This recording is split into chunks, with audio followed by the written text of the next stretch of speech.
Oi, gente.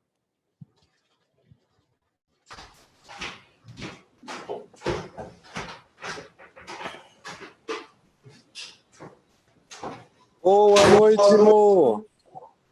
Boa noite. Como passou? Como foi de viagem? Foi bem? Voltou bem? Vivo. Isso é o mais importante.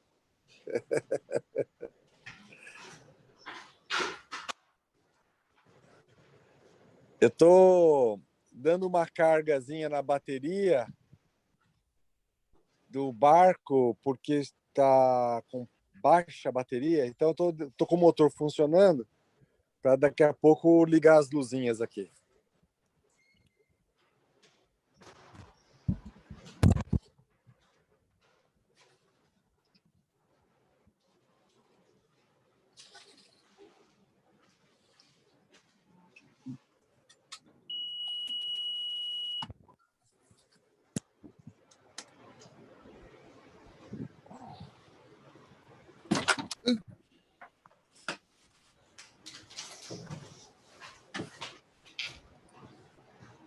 Também quero esse vinho.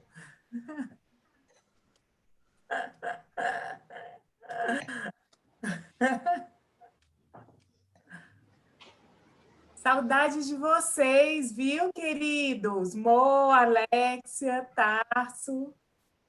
Muita saudade de todos. Queridona, você tá boa? Tô bem. Firme e forte aqui. Eu também estou firme que nem manteiga em asfalto quente.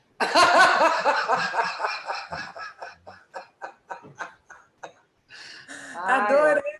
Manteiga em asfalto quente foi ótimo.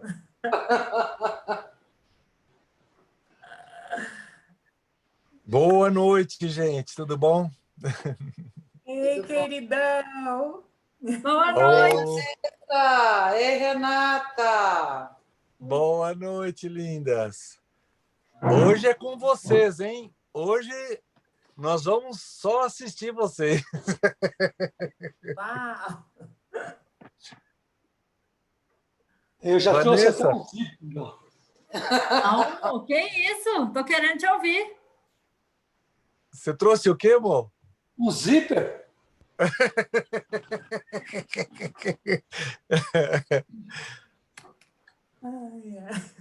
Bom.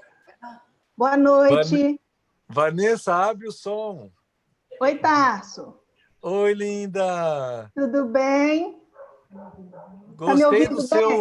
Gostei do seu cabelo. Como é que chama aquela mulher famosa do México que tem a sobrancelha única? Frida Kahlo. Frida. Frida, gostei do seu cabelo Frida Kahlo. Oi, Kellen. Oi, tudo bom, querida? Prazer conhecer vocês, Vanessa, Renata. Cadê Renata? Não estou vendo. Estou aqui. Pareci não para você? Agora estou vendo. Ô, Renata, conta para nós, onde você está hoje? Estou aqui em BH, em casa. Estou vendo Alexa e o Mo com o vinho, eu estou no chá. E aqui, ó, Mo, eu comprei um chá só para poder vir os penduricalhozinhos agora. Oi, Mo, Alexia, saudades. Ô, querida. Tudo bem? Ei, Letícia.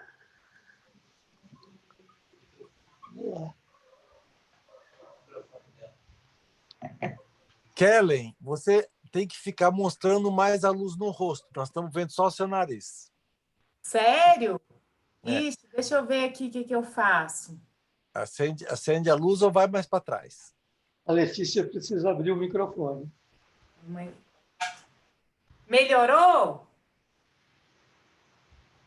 Melhorou. Já sei, peraí que eu vou acender aqui outra luz, rapidinho. Aqui em casa é uma esquina meio barulhenta, então, quando eu precisar falar, eu abro o microfone, tá bom? Beijos. É a esquina que está fazendo construção, né? Tá trocando piso. Bom, agora tá passando carro correndo mesmo.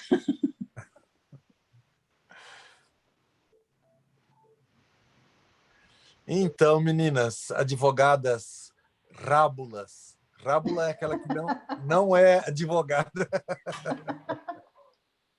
Melhorou?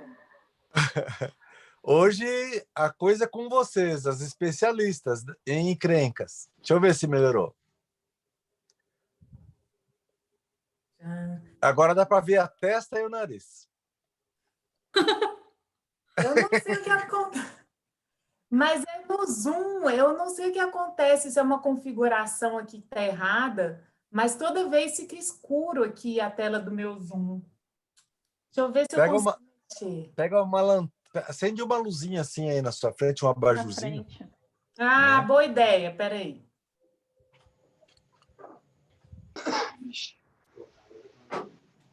Vanessa, você achou a pergunta boa?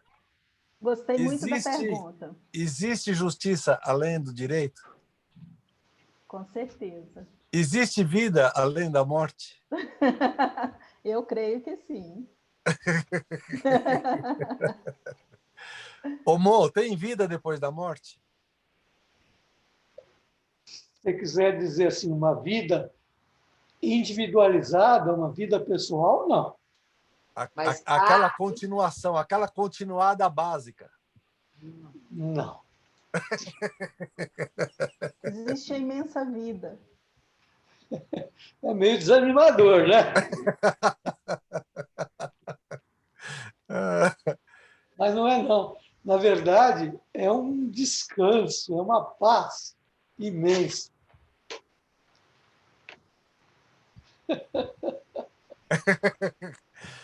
E existe justiça depois do direito, Mo?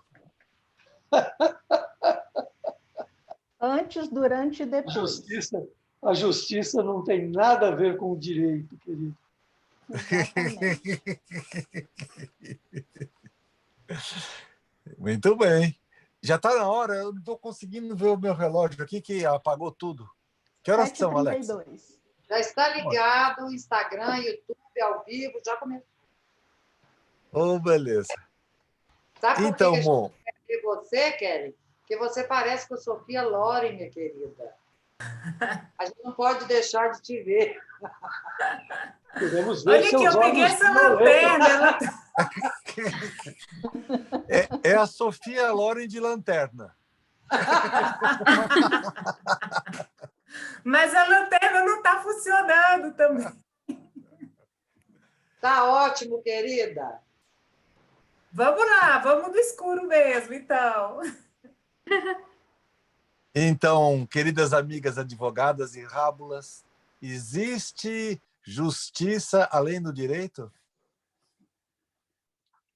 Quem quer responder primeiro? Bom, como o Moacir já adiantou, né, a justiça não tem nada a ver com o direito, ela independe do direito. Ela vai além, ela vem antes, ela vem durante, ela vem depois.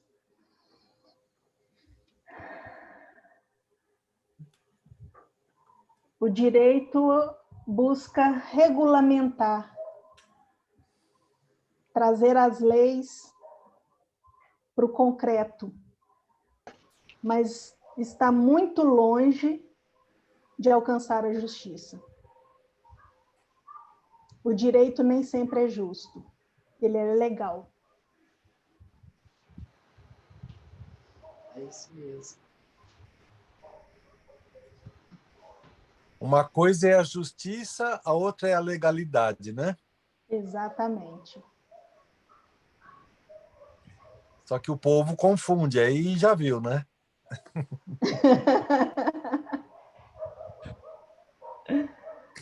Renata, fala, querida, o que você está achando?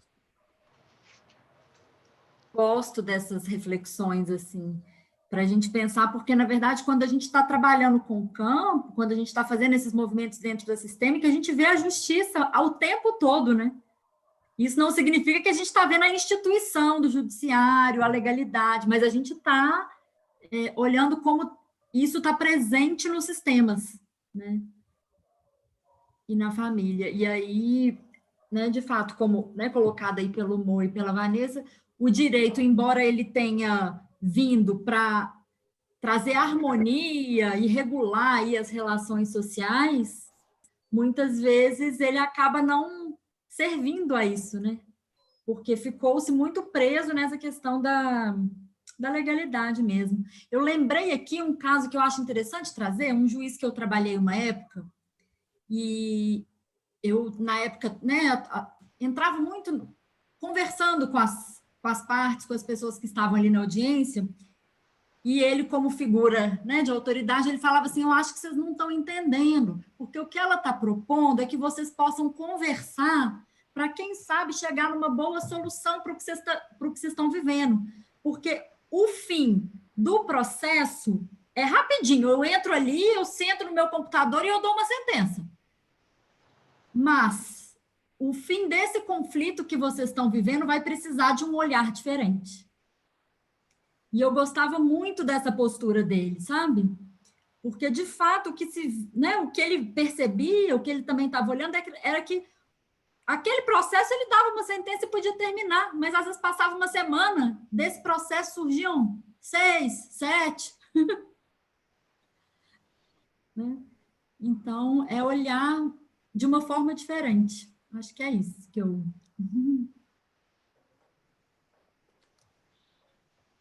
Ellen, fofa. Eu estava aqui refletindo, né, enquanto vocês falavam, o que é a justiça, né?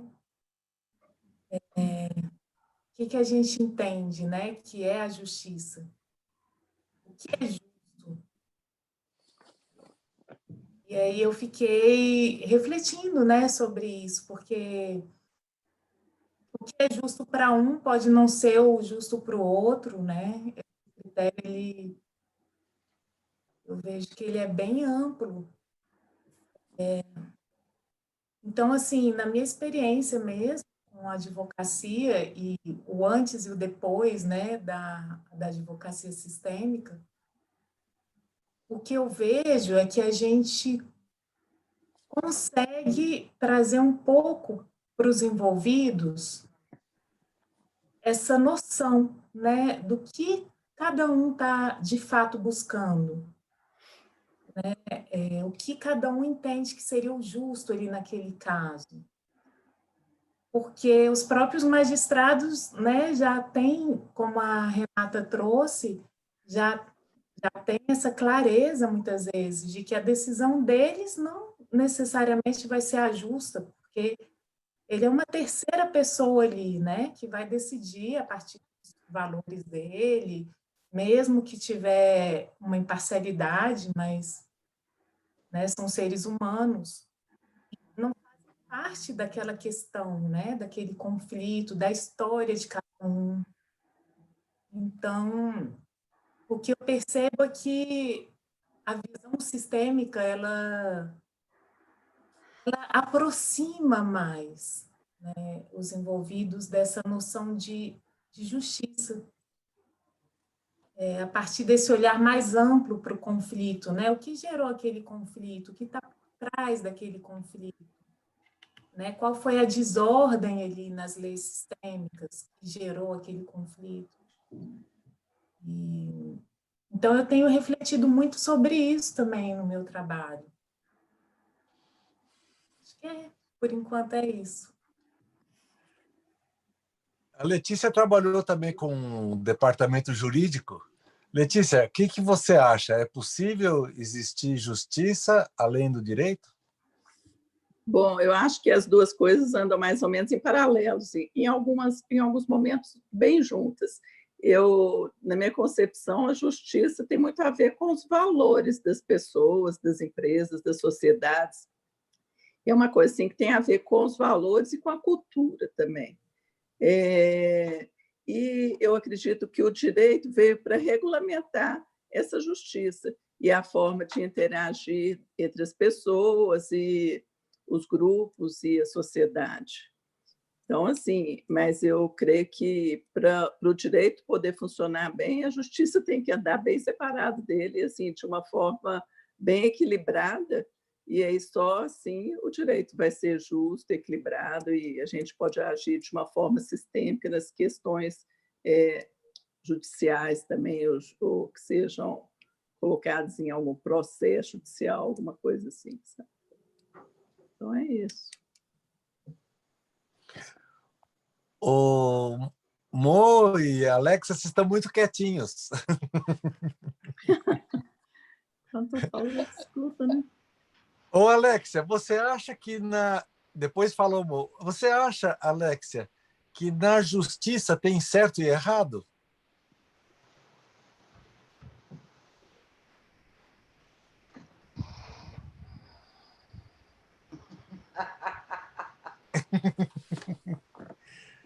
Ou que tem certo e errado é só o direito? É só o direito que eu acho. Aqui tem certo e errado.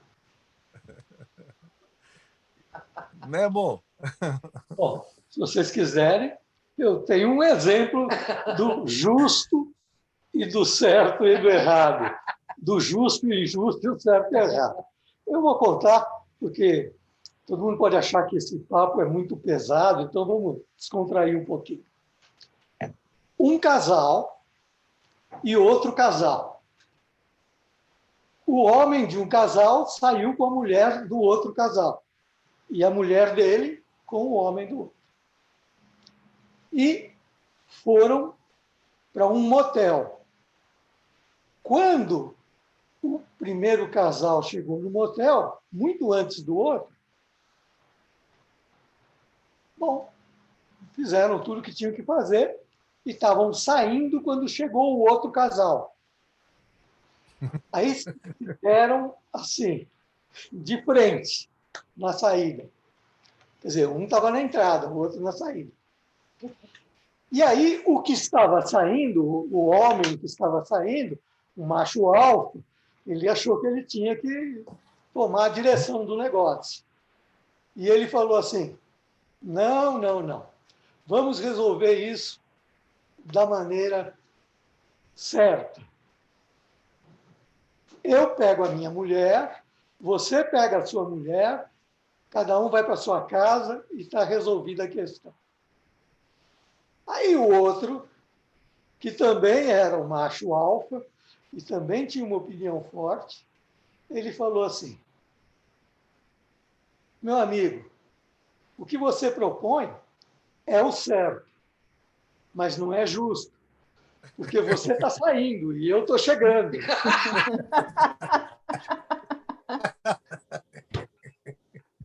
Daqui a 1 hora a gente conversa.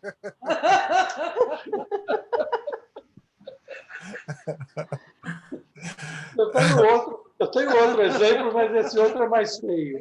Eu agora estou me comportando. Estou me preparando para amanhã.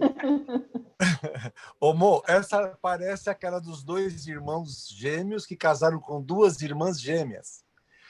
No mesmo dia, na mesma igreja, e aí um estava com tanta pressa que entrou para o quarto e namorou, e o outro rezou. Aí estava rezando, no meio da oração, eles perceberam que estava trocado, né? Aí eles foram no quarto vizinho, bateram na porta e falaram assim, olha, nós trocamos as esposas, nós estávamos rezando, nós vimos que trocamos as esposas. Aí os outros falam assim, nós não rezamos.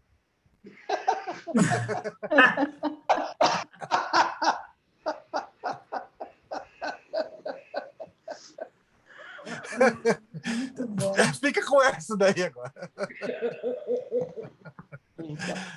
Mas então.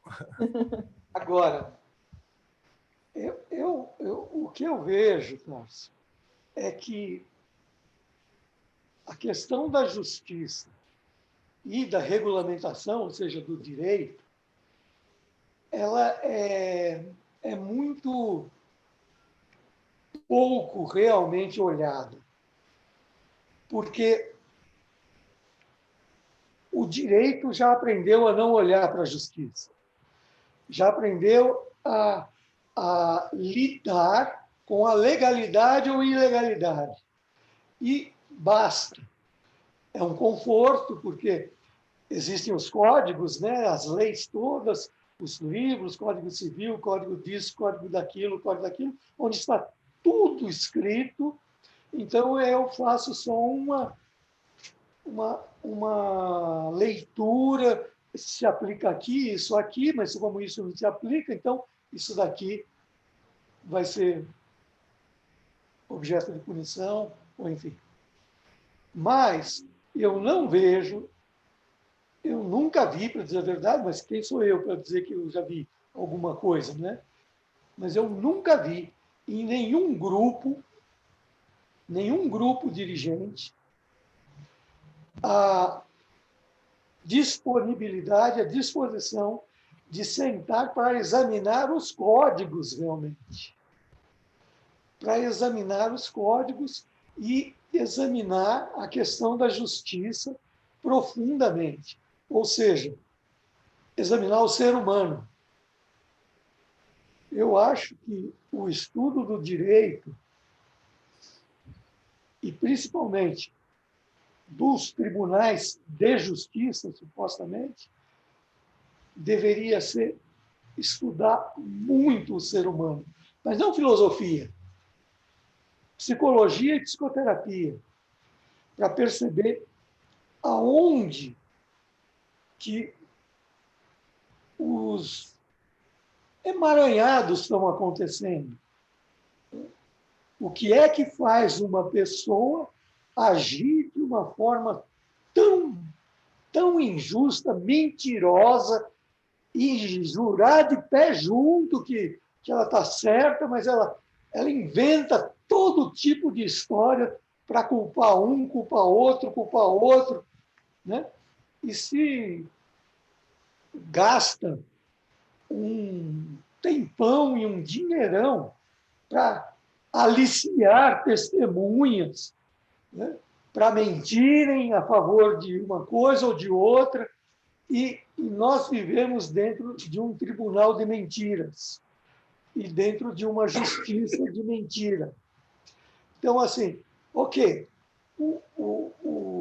a visão sistêmica poderia participar desse diálogo, aonde nós olharíamos para os códigos e para os relacionamentos todos, né?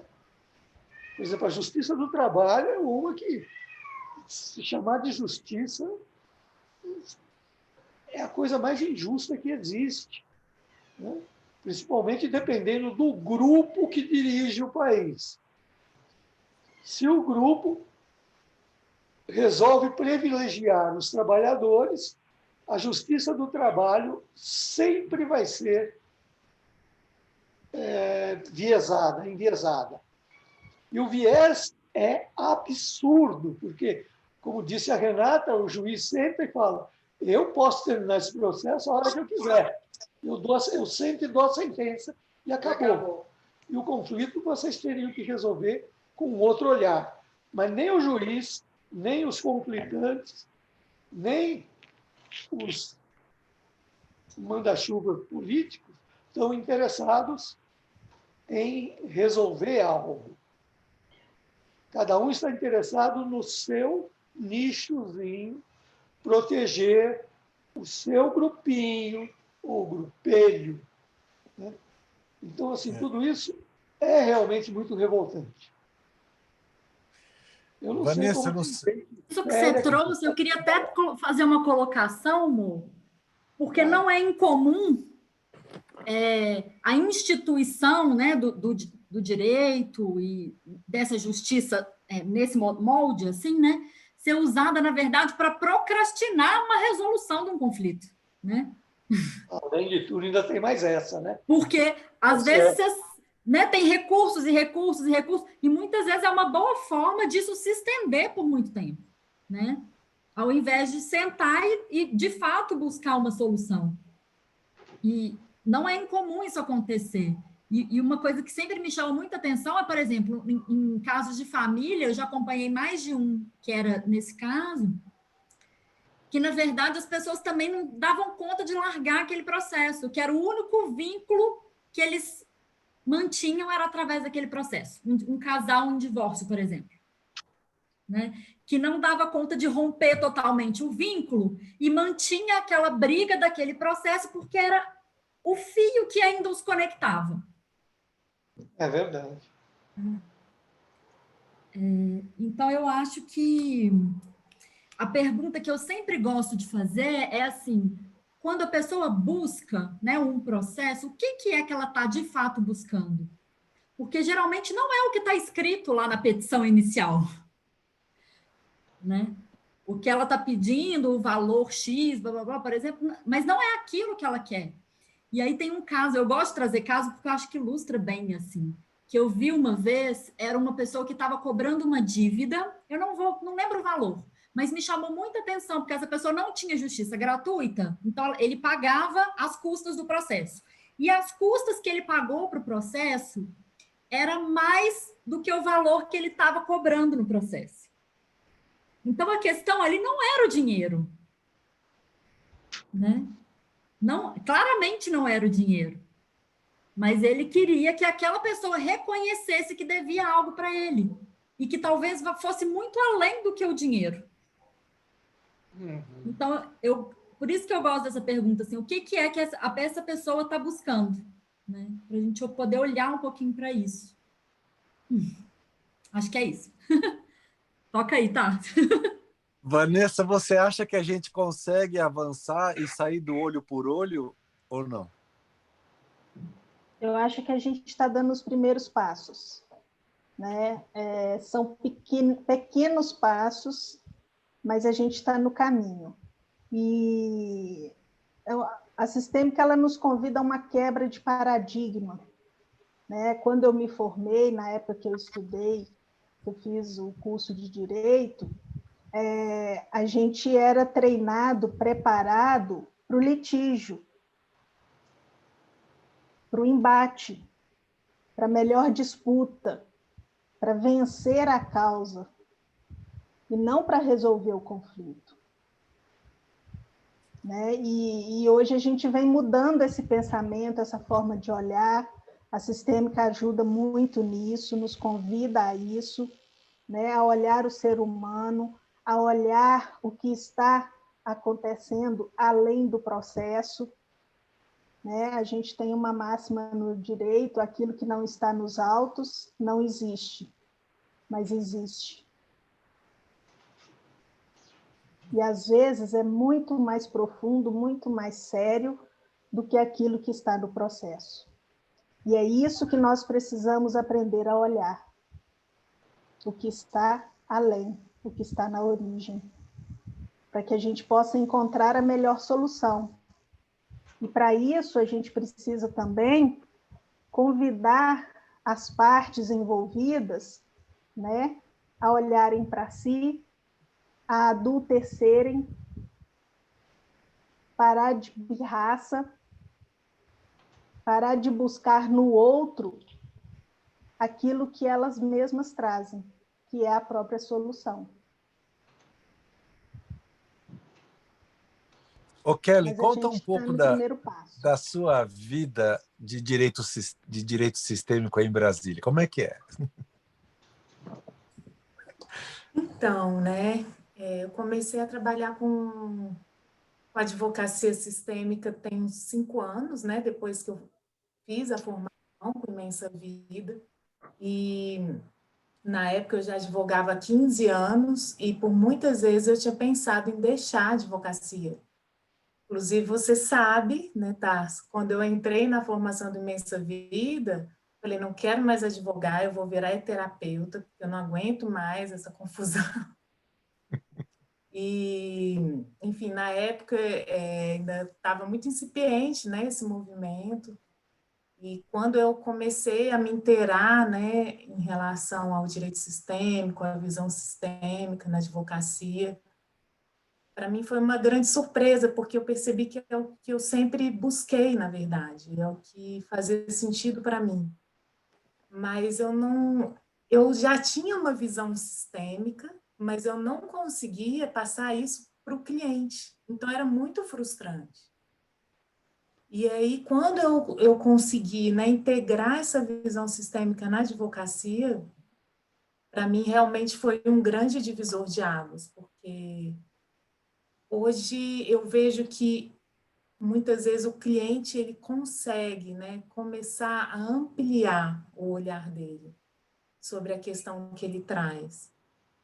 E também percebi ao longo desse caminho que nem sempre a gente, né, como operadores do direito, a gente vai conseguir trazer, né, para os envolvidos essa percepção pacífica, né, de solução pacífica, de construção, de autonomia da construção da melhor solução.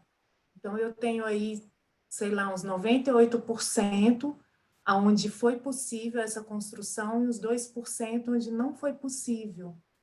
E nesses 2% onde não foi possível, para mim foi muito interessante observar, nesses 2% foram casos onde eu só atendi uma das partes, né? Que era a pessoa que estava mais aberta a construir uma solução pacífica e a outra mais fechada. E foi muito interessante perceber que mesmo nesse caso, valeu muito a pena, porque eu observei uma mudança de olhar daquela parte em relação ao processo e até de aceitação de que ela precisava passar por aquilo e uma oportunidade de mudança. Então, assim, muito lindo de perceber isso. Que foram 2 casos, assim, de um deles que o cliente começou a fazer várias viagens e trabalhos de autoconhecimento a partir desse processo. Então, inicialmente, né, eu tinha uma visão assim de evitar o litígio e eu aprendi muito com esses casos, de ver que às vezes o litígio é necessário porque ali é uma oportunidade da pessoa buscar algo que ela talvez nunca teria buscado, se não fosse através daquele processo que estava a serviço, na verdade, dela. Então, minha experiência tem sido assim. E a advocacia, para mim, tem feito muito mais sentido a partir desse olhar. Eu acho que é isso. Letícia, você trabalha com organizações. É possível viver justiça nas organizações? Ou também tem o litígio bom, que nem a Kellen falou?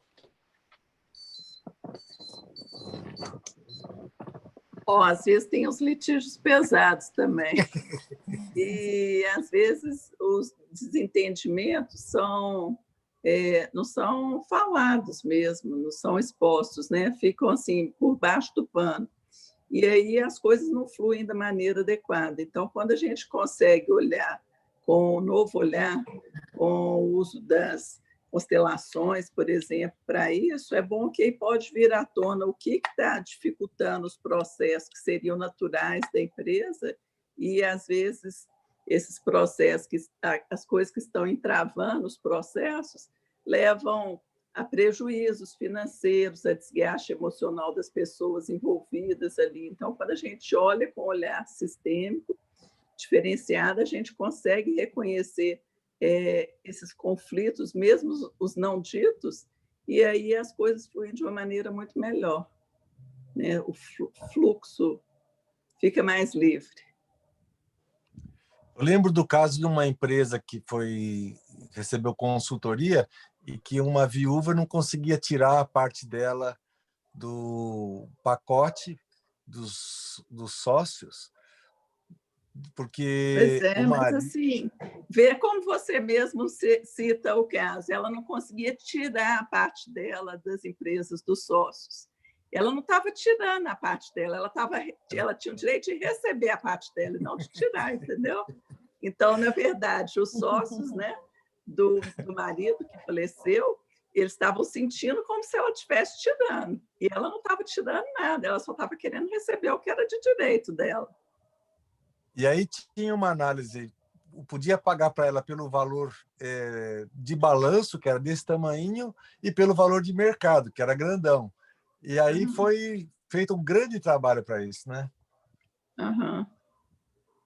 Fazer isso. Então, o que entender está tinha... escrito lá no contrato exatamente é que vai pagar pelo valor patrimonial das cotas, entendeu? Esse é o contrato, é o que os sócios queriam, né? Desse tamanho. Mas aí, quando você fala, não, na verdade, o balanço não retrata a realidade do mercado, entendeu? Que tem que ser considerado isso também, eles levam um susto danado e falam assim, vocês não podem morrer, não, porque se seus irmãos agirem com vocês igual vocês estão agindo com a sua cunhada e com seus sobrinhos, sua família está perdida. Foi mesmo. Então, Mo, qual é a próxima estação? É possível viver uma vida mais próxima da justiça? Claro que é, Tarso. Claro que é. Mas é um pouco nadar contra a corrente. Ou andar na contramão. Porque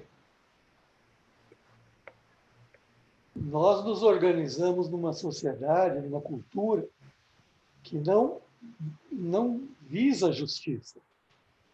Já é injusta a começar pelas minorias, que são massacradas pelas maiorias, e essa coisa toda muito falada, muito conhecida e muito verdadeira, que a gente vê acontecer toda hora, né?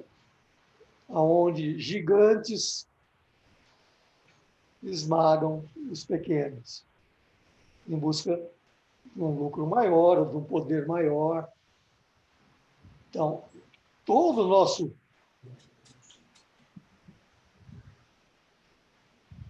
Eu não sei com quem que eu estava conversando hoje. Com a Paula, com a sua irmã. Que ela participou de uma comemoração de um grupo tipo Herbalife. E ela comentou uma coisa comigo muito interessante.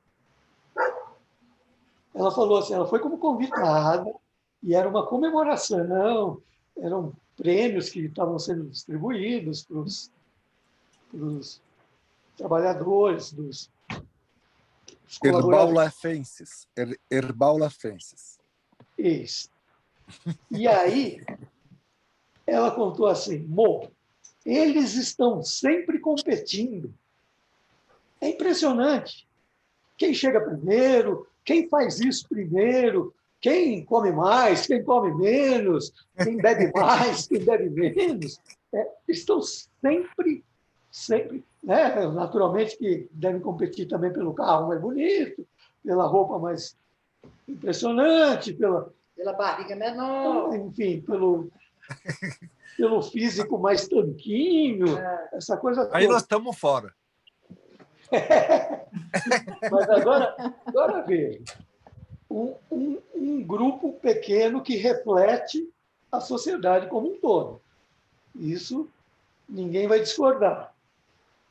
Na sociedade como um todo, nós estamos competindo a toda hora, né? O que levou até o Rubem Alves, que é uma pessoa muito sensata, né?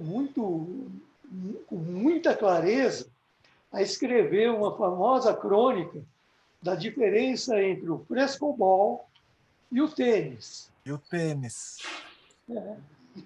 O frescobol, você joga para o outro acertar, porque o jogo é tanto melhor quanto mais os oponentes acertam. Se ficar até 10 mil sem errar, é maravilhoso. Né? Já o tênis tem milhões de dólares ou euros em jogo e você joga para destruir o adversário. Né? Nunca me esqueço da partida entre o Boris Spassky e o Bob Fischer, de xadrez, que o Bob Fischer dizia com todas as letras, né? O meu prazer é destruir a mente do Spassky. E, com isso, a mente russa, né?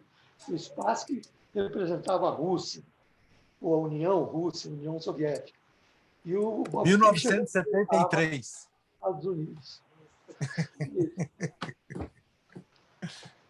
E, no fim, o Spassky até se mostrou muito mais cordial do que o Fischer. Porque o Fischer fez uma partida maravilhosa, mas é impossível de imaginar que aquilo pudesse acontecer numa disputa de um mundial. O Spassky ficou encantado com a vitória do Fischer, porque ele jogou uma partida pura criação. O que o Spassky fez? Levantou, não quando a partida terminou nada, mas quando o Fischer fez uma jogada, que ele olhou e falou... Ele levantou e cumprimentou o Fischer, mas cumprimentou assim, reconhecendo, sabe? Alguém que era um artista, que era maior nesse sentido. Agora, onde essa cordialidade existe? Pode existir nessa partida de xadrez, com o Spassky, não sei como, não sei porquê, né? Porque o Fischer não seria capaz de fazer a mesma coisa, pelo Spassky, se tivesse acontecido ao contrário. Mas eu penso que a gente só vai viver numa sociedade Frescobol. Né? Sociedade Frescobol. Equânime, né? Se a gente parar de competir. Certamente, se a gente parar de competir. A competição sempre leva ao conflito. Não tem jeito. Uma partida de futebol de mesa é capaz de dar briga. Bom, eu fiz muito isso quando era moleque. Lá no Johnny. A gente brigava, o Johnny, claro. E a gente brigava muito. Nossa. Eu também briguei lá naquele campo. Nossa, ainda mais naquele campo do Johnny, que era maravilhoso, né? San Siro, lembra?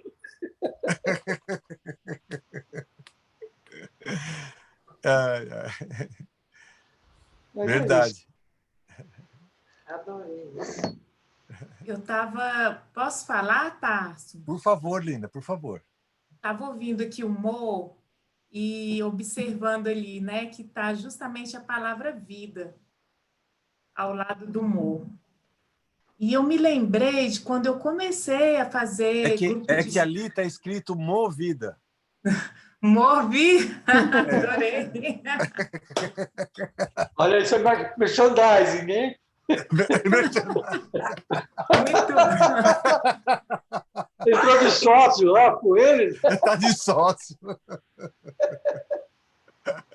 Ai, fala, Linda. Eu me lembrei quando eu comecei a fazer estudos, né, nesse campo, né, do direito sistêmico, e a gente fez uma constelação de um caso e ficou muito marcante para mim, porque tinha uma pessoa que representava a morte, uma pessoa que representava o judiciário, outra que representava a vida. E tinham outras, né? Tinha uma representando o advogado do caso, enfim. As partes, né, que estavam litigando. E foi muito marcante para mim, porque o judiciário, ele olhava para a morte. E a vida estava muito disponível ali para ele. Completamente disponível, de braços abertos, mas o judiciário ainda olhava para a morte. E aí ele falava para a vida, como que eu posso olhar para você se existe tanta coisa, né, ruim aqui, se existe tanta morte, eu preciso olhar para cá. Então, Mo, quando você, né, trouxe esses exemplos e eu fiquei olhando esse vida, me lembrou muito isso, que talvez a gente ainda olhe, né, mais para a morte do que para a vida. Ainda que a vida esteja disponível ali, né, para a gente mesmo. Não sei se você concorda, não, amor. Fala aí. É que no momento em que você falou isso, eu me lembrei numa conversa com o Tarso, falando da morte e do anjo da morte. Como, em geral, ele traz a solução e o amor. Não sei se eu estou sendo fiel à nossa conversa, Tarso. O anjo da morte, que traz a solução e o amor. Agora, não é esse olhar para a morte que a Kellen falou, claro. Né? O olhar para a morte que a Kellen falou é o olhar que afunda, né? O olhar que mergulha num poço. Mas olhar para a morte com o coração aberto, ela tem uma grandeza. E a morte é sempre justa. A morte nunca é injusta. Não existe morte antes do tempo. Ninguém morre na véspera. O destino é sempre cumprido, na íntegra. E se a gente entende isso, a gente pode trabalhar com as constelações de um lugar muito diferente. Porque muitas coisas que a gente trabalha nas constelações são relacionadas à morte. E a morte não mente. A morte nunca é injusta e também não mente. Então, é alguém em quem a gente pode confiar.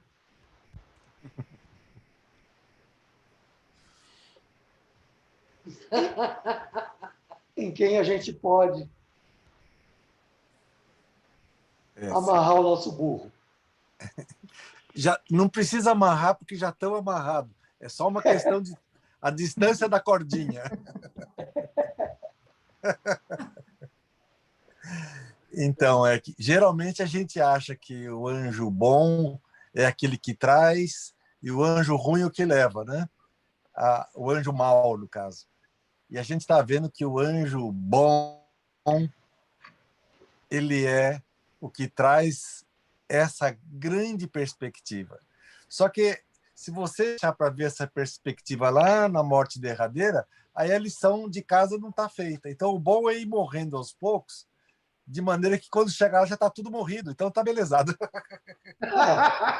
Bom, você vê, isso é uma coisa que nós temos que tirar o chapéu para o Krishnamurti. Deveríamos dar mais atenção para ele nessa hora. Aprender a morrer. Momento por momento. Porque a gente está morrendo momento por momento. Não figuradamente. Realmente. Se a gente for falar em nível corporal, celular, a morte é constante, é frequente. Todo dia algo morre em nós. E se a gente for falar no nível emocional, psicológico, a gente está sempre convidado a morrer para alguma coisa. Por exemplo, essas relações infindáveis, que mantêm um litígio para se manter vinculado, são, em geral, pessoas que não aprenderam a morrer.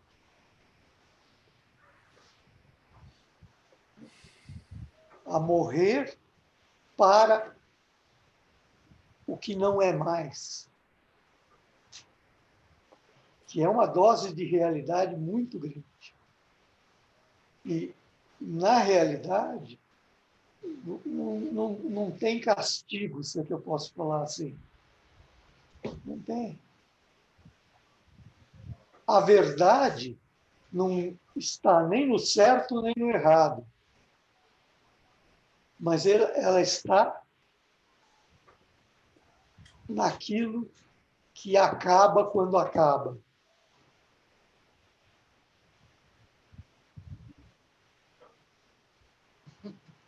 no que é perfeito, o que é perfazido, o que já cumpriu. Exatamente. A palavra perfeito não quer dizer que é imaculado, que não teve defeitos. É aquilo que foi cumprido, o que foi realizado, né? É isso. Fofão. Meninas, vocês estão vendo que hoje era para vocês falarem. Mas ele esqueceu e deu a palavra para o Mo. Sinto muito. Sorry. Foi sem querer. Bom, você segura ou se fudeu no final de semana porque tem as freirinhas no seu módulo. Seguro se fudeu. De acordo com ele, amanhã nós vamos conhecer um Mo novo. Mozinho, paz e amor. Mozinho educadinho. Em prol das Olha, Alexia, conta para nós o que está rolando na escola. Esse final de semana, a semana que vem, conta tudo. Esse final de semana tem Moacir e estamos começando a segunda turma online, totalmente online. Durante a semana a gente vai ter alguns movimentos de tira dúvidas, de módulo 0.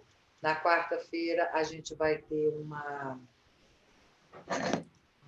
aulão que a gente vai falar da nova medicina germânica e as constelações. É a introdução do curso do final da semana. Que vai rolar no fim de semana com o professor Dr. Flores, Gonzalo Flores, que vai fazer Na verdade, o curso são dois finais de semana, né? Parece que ele vai falar um pouco das 5 leis nesse primeiro fim de semana. E os órgãos na outra semana. Na outra semana ele vai falar dos órgãos, exatamente. E além do curso da nova medicina, a gente vai ter 3 módulos acontecendo. Um em espanhol, Ramiro e Rejane, falando de relacionamentos. O Carica, aqui em Belo Horizonte, também falando. O Carica também falando de relacionamentos. E qual que é o outro aí? Me ajuda. Não, a Rejane roçando vale por 2.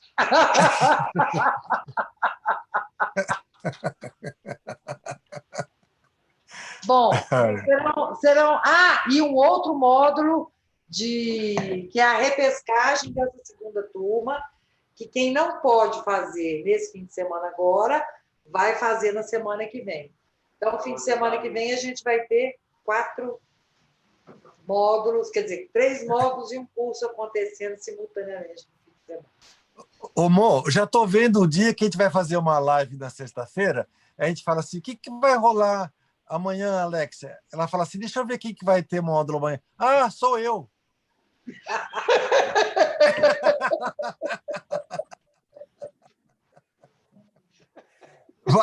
Vai acontecer isso.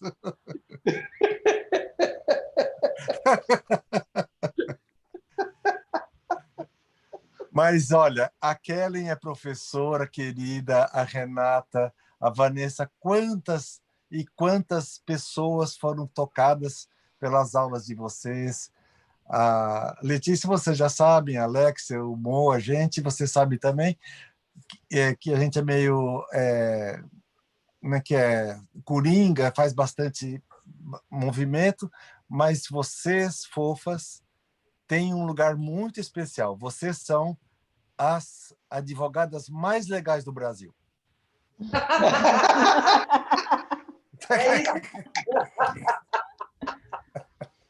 É isso aí.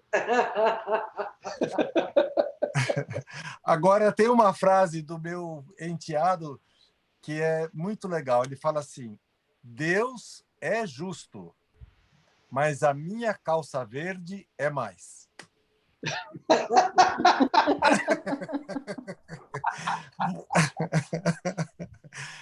Ô, Vanessa, você tem uma calça verde que é mais justa aí do que Deus? Eu já tive uma calça verde, mas não era tão justa, não. Olha, eu acho que o Juca Chaves teve uma calça mais justa do que essa. Ele contou. Dava para ver até a religião. Dava para ver a religião. A religião. Muito bom. Eu tenho uma pergunta que é assim, que eu fico pensando que as pessoas que podem estar aqui assistindo, talvez elas estejam se perguntando qual que é a diferença entre o direito comum aí que todos praticam e o que vocês estão chamando de direito sistêmico. Qual que é a diferença básica de uma coisa e de outra? Boa. Vai, Vanessa. Eu diria que é exatamente essa visão ampliada além do processo. Deixa de olhar só aquilo que está nos autos e amplia um pouco além. Então, vai além do visível? Vai além do visível. Traz uma compreensão maior do todo. E como a gente faz para ver além do visível num processo? Existe uma metodologia para isso?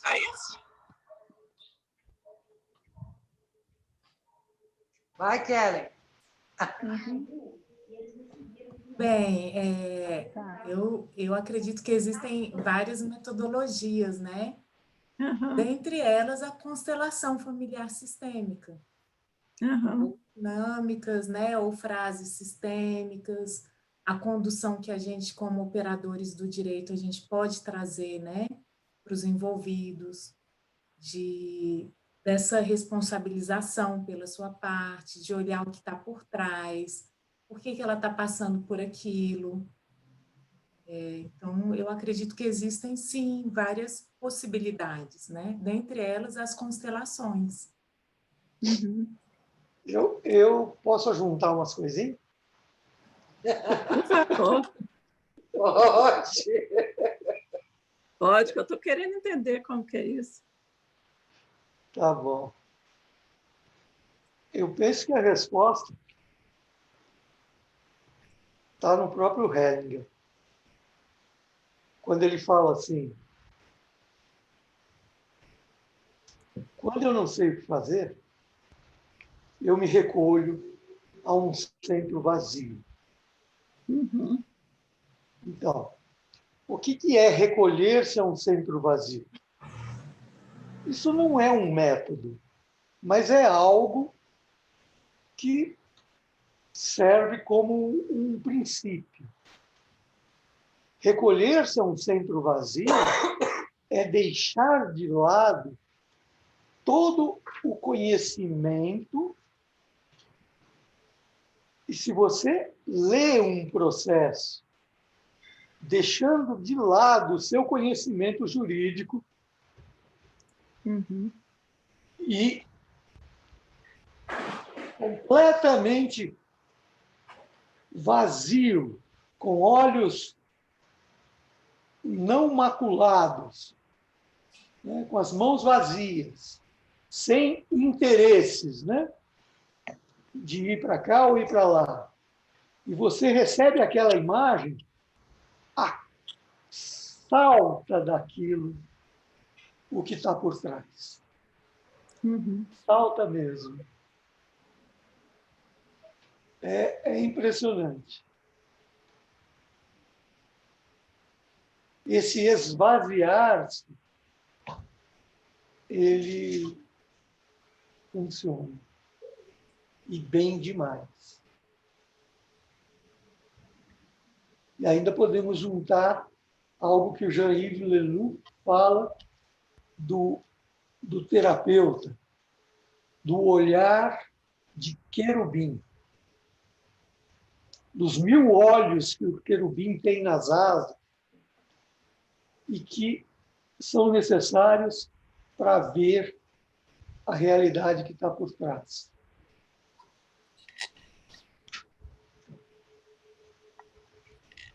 O que atrapalha muito, e isso é paradoxal na nossa cultura, é o conhecimento. Porque o conhecimento, nós acreditamos no conhecimento, que o conhecimento é o que vai nos salvar. É o conhecimento que vai nos levar a ser justos ou equânimes. E leis do tipo equilíbrio entre dar e receber. Não é. Não é o conhecimento. É o amor que pode trazer a verdade que está por trás. Mas o amor é uma palavra super besta e gasta, né? Eu estou falando do amor, essa força viva que vem quando você diminui. Quando você abre mão das suas crenças e olha com os olhos renovados e frescos. Não fresco de frescura. Novo. Então, gente... pelo que o Bo falou, eu percebo assim, que o direito sistêmico nos aproxima mais da justiça do que o direito comum. Certamente. Isso é verdade, Letícia. Uhum. É verdade. Porque, pelo menos no direito sistêmico, existe um princípio do amor. Uhum. Porque o Hellinger bateu nisso muito. Uhum. Então, por mais cabeça dura que a gente seja, e confiante nos conhecimentos, existe um germe sempre olhando e abrindo uma passagem do amor. Uhum. É o que a gente precisa.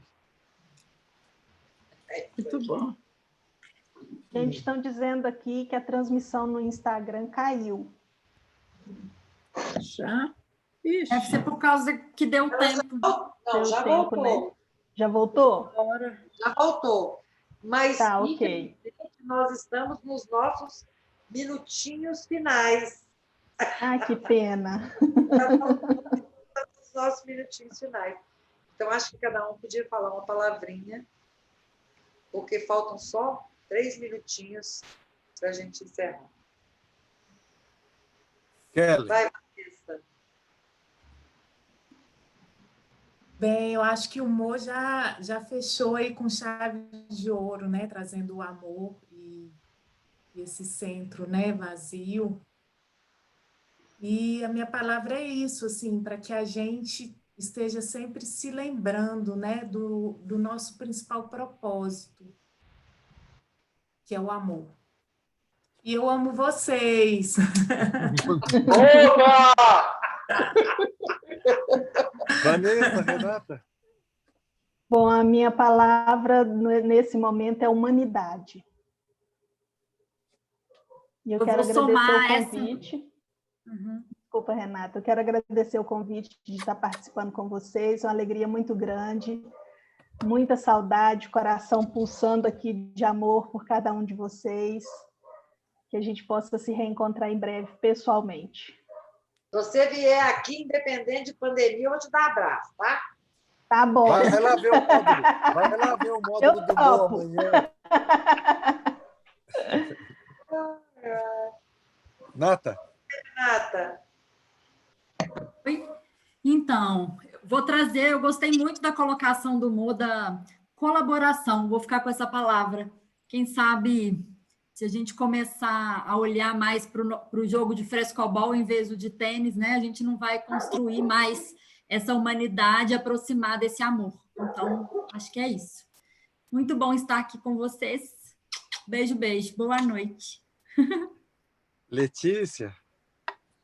Eu acho que eu já coloquei a minha palavra. conclusão de tudo, que foi aquela, né, que o direito sistêmico está mais próximo da justiça. Então, vamos tentar ficar mais com a justiça e menos com o direito, né? Tentar relações mais saudáveis, mais justas, mais equilibradas e mais próximas e amorosas. Obrigada. Então, gente, Mo, Alexia, boa noite. Sueli, Letícia. Boa noite a todos. Muita saudade. Alex. Amor, saudade Bom módulo demais. para vocês amanhã. Boa noite. Obrigada, gente, todo mundo que estava aqui participando. Boa noite para todos. E agradecemos ao Daniel pelo suporte técnico. Verdade, Daniel, muito bem. Muito bom, querido. Beijo. Muito obrigado. Olha, Beijo, depois de ver essa live, até tô pensando em fazer direito. Tchau, gente. Tchau. Tchau, beijo. Tchau. Tchau.